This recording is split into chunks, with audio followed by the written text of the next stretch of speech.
binationaux d'origine africaine. Les jours de l'élection présidentielle française approchent à grands pas. En tant que binationaux, ce qui fait la différence entre nous et nos frères et sœurs africains qui n'ont pas la nationalité française, c'est que nous avons entre autres le droit de voter, le droit de choisir la personne qui va présider aux destinées de la République française pendant 5 ans. Et c'est ainsi que nous participons à la vie démocratique de ce pays.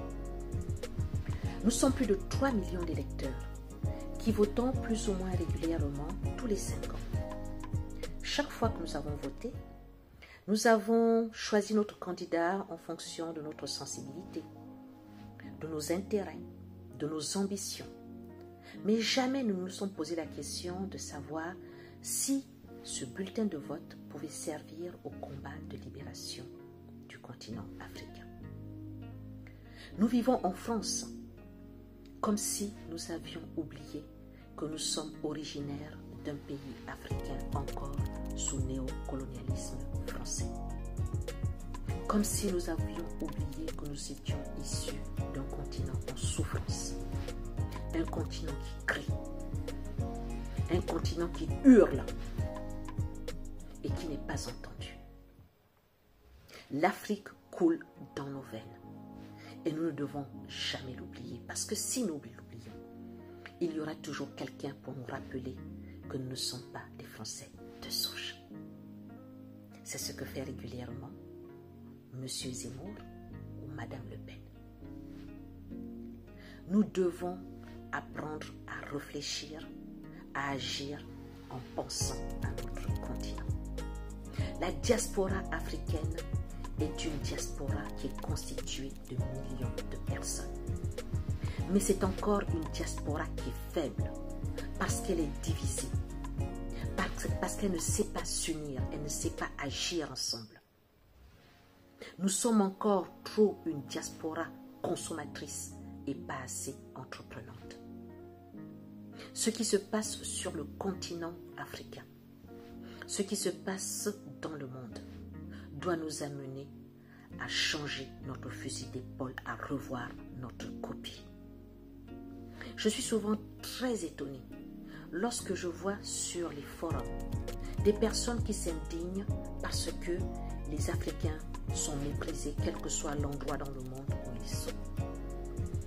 Mais ce que vous devez comprendre, c'est que tant que l'Afrique reste sous-développée, aucun Africain, je dis bien aucun Africain, ne sera respecté nulle part dans le monde. Nous prenons le simple exemple de la Chine. Il n'y a encore pas si longtemps, la Chine était méprisée. Personne ne les calculait, comme on dit. Mais depuis que la Chine est devenue une puissance économique, les Occidentaux se prosternent. Les Occidentaux tremblent. Même l'Amérique, puissance mondiale, tremble devant la Chine. Donc, il n'y a pas de secret. Dans ce monde, il faut impérativement que l'Afrique puisse trouver sa place.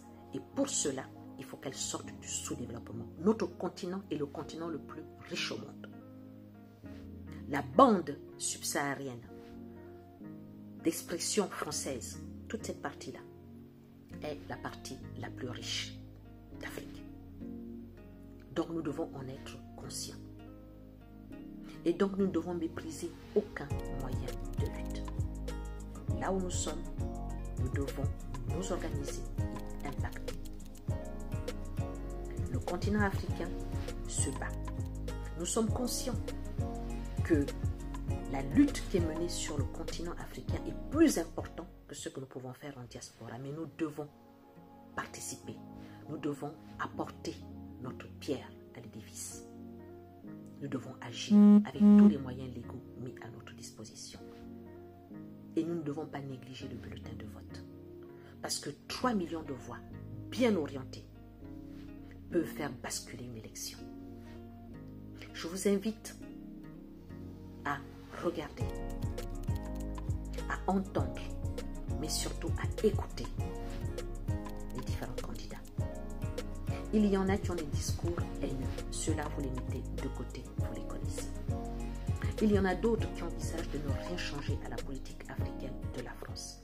Continuer la politique gaulliste qui perdure depuis des années, qui a engendré la France-Afrique que nous détestons, que nous haïssons, que nous voulons voir disparaître, mais que eux, ils envisagent de pérenniser. Ceux-là, je vous invite à les mettre de côté. Et il y a d'autres qui ont compris que les relations qui existent entre la France et les pays africains, ces relations doivent changer. Il y en a d'autres qui ont compris que la Ve République est néfaste aussi bien pour les Français eux-mêmes, pour leur démocratie, que pour le continent africain. Il y en a qui ont compris qu'il est temps de changer de paradigme avant qu'il ne soit trop tard. Et c'est le conseil que je leur donne. Alors, parmi ceux-là, ayez de la sagesse. Ne donnez pas vos voix, ne portez pas vos voix sur un candidat qui pourra être néfaste pour le continent africain. D'autant plus que nous avons décidé d'aller voter. Autant voter, non pas pour le vote utile, mais pour un vote vital pour notre continent, pour nos pays africains encore sous le néocolonialisme français. Tout cela doit s'arrêter, tout cela doit cesser et nous devons contribuer à mettre fin à cela. La campagne du vote solidariste Orientons nos voix est une campagne d'information, de sensibilisation et d'action. Il est impératif que nous puissions nous retrouver. C'est ce que nous vous proposons. C'est ce que propose la campagne du vote solidariste. Je voudrais déjà remercier tous ceux qui nous ont rejoints. Et vous êtes nombreux. Et nous attendons encore à ce que d'autres viennent, que d'autres comprennent que c'est important de se retrouver. Alors ne tardez plus et venez nous rejoindre.